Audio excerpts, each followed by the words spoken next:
Welcome to the Windows Computer and Technology channel. And somebody was asking me in Gmail if some spam messages actually get through your inbox.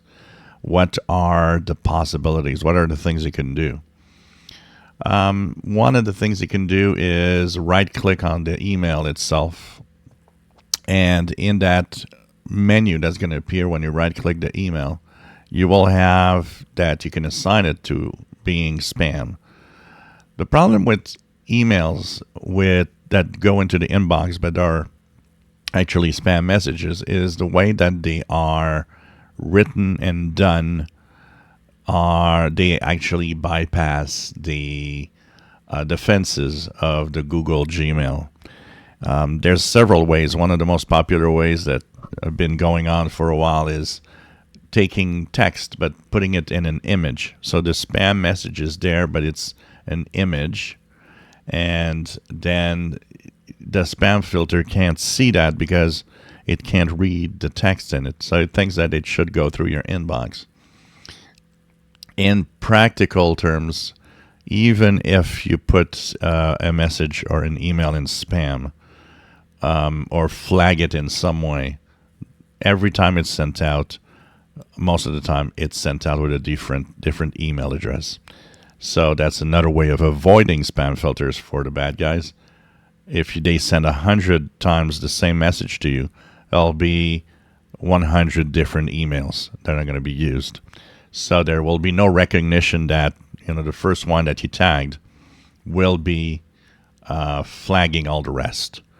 So it's a tough one because what you really want to hope is that the filters in your emails are as good as possible in the Gmail or whatever you're using, Outlook and so on. The other thing also to be careful is how you use your email. The more you'll send emails, the more you will notice that spam is prevalent. And it's definitely true if you send emails internationally to all sorts of inboxes that are in smaller countries. Like, for example, I am an amateur radio operator, and I have been sending thousands of emails across different countries. And I noticed that there are specifically some countries that when you send emails through there, you start getting a higher amount of spam.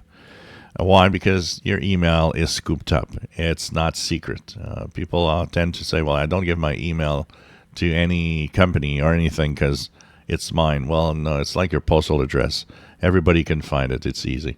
And when you send an email, it's scooped up by, hundreds and hundreds of servers that just copy it, and then you become the target of spam. So that's also the use of your email. If you send emails just to a few people, to a few enterprise, you don't, go around sending emails all around the world. Usually the spam is controlled. But if you start sending out to all sorts of email addresses for all sorts of things, don't be surprised that the number of spam that will appear in your inbox is going to increase. And all you can hope is that actually goes down into the spam folder itself. If you enjoy my videos, please subscribe, give us thumbs up. Thank you for watching.